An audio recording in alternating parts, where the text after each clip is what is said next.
Laudetur Jesus Christus, loué soit Jésus-Christ. La France a donné le visage de ce qu'elle est. Citation. Qu'on ne nous dise donc plus que ce n'est pas la France qui s'est montrée lors de cette célèbre soirée de lancement des JO Paris 2024. Face à ce nouveau visage de celle qui fut la fille aînée de l'Église, nous ne pouvons pas simplement nous taire. Alors que rien ne permettait de le prévoir, une sorte de souffle nouveau semble passer sur l'Église en Occident en quelques jours, suite à ce fameux jour du 26 juillet 2024, sans pouvoir encore parler d'un courant de grâce en tant que tel. L'on observe tout de même que beaucoup de chrétiens qui avaient la bouche fermée et la tête toujours baissée par rapport à leur foi se réveillent. Certains se remettent vraiment debout. Ils retrouvent le courage de dénoncer la dictature de l'athéisme qu'ils subissent partout. Partout. Ils se redressent contre cette laïcité dans laquelle nous sommes les seuls perdants. La révolution visait, nous apprend-on, à niveler la société dans le sens de la liberté, de l'égalité et de la fraternité. C'est ce qu'on nous a appris dès l'école primaire. La République devrait donc libérer la parole de tous dans un espace normalisé. Tant mieux. Même dans le cadre du sarcasme organisé, il y a des théâtres sarcastiques. Mais la République est censée aussi donner les mêmes chances à tous et protéger l'intégrité physique et spirituelle de chacun. Elle est supposée offrir un cadre de vie solidaire à tous. Il en découle que la République ne peut être que laïque, évidemment. Pour éviter quoi? Pour éviter particulièrement la tentation de la théocratie ou du retour à la théocratie, et aussi et surtout pour éviter la déification des personnes et des objets. C'est ce qu'on appelle l'idolâtrie. Mais que voyons-nous? Nous sommes très loin de ces idéaux proclamés. C'est ce qui justifie qu'un événement mondial qui devait permettre de présenter des idéaux qui fédèrent, qui rapprochent et qui pacifient, devienne une occasion de ridiculiser une frange importante de la population. Certains se réjouissent d'avoir énervé les autres.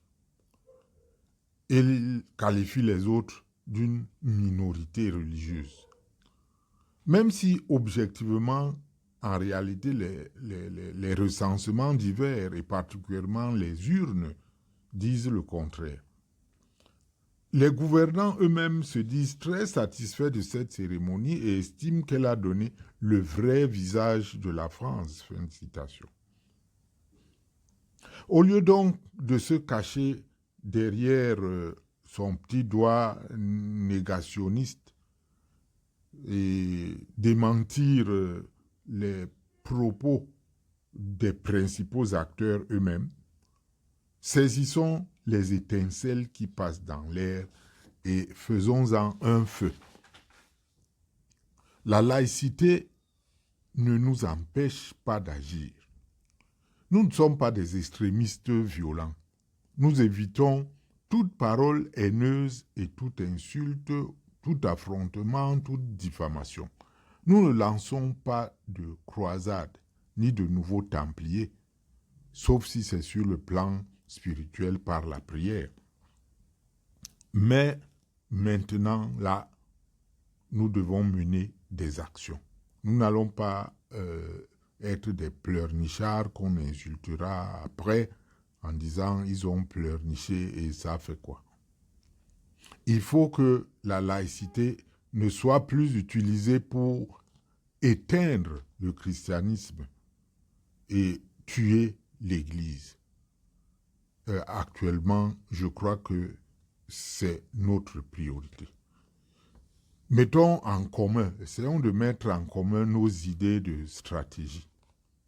Ces idées de stratégie, il y en a d'autres qui ont commencé à en parler. Il y en a d'autres qui ont commencé à dire ce qu'ils souhaiteraient faire, ce qu'ils proposeraient qu'on fasse. Que la dévotion et la prière accompagnent tout cela, bien évidemment. Mais Dieu ne fera rien à notre place. Saint Augustin ne disait-il pas depuis le IVe siècle que Dieu qui nous a créés sans nous ne nous sauvera pas sans nous. Les Saintes Écritures elles-mêmes nous présentent l'exemple des apôtres Paul et Silas dans deux situations cocasses assez originales. La première, ils sont jetés en prison injustement, sans jugement, enchaînés. Ils ne peuvent plus rien par eux-mêmes en propre à part de prier. Et ils prient, ils louent le Seigneur et la puissance de Dieu les libère par un tremblement de terre. C'est ça la souveraineté de Dieu qui agit au-delà de nos moyens. Il y a aussi la seconde situation où ils sont attendus devant les tribunaux. Que font-ils? Ils ne pensent pas que la prière suffise. Ils préparent leur défense objectivement, avec des arguments de droit, avant de passer devant les magistrats, et ils finissent par gagner des procès.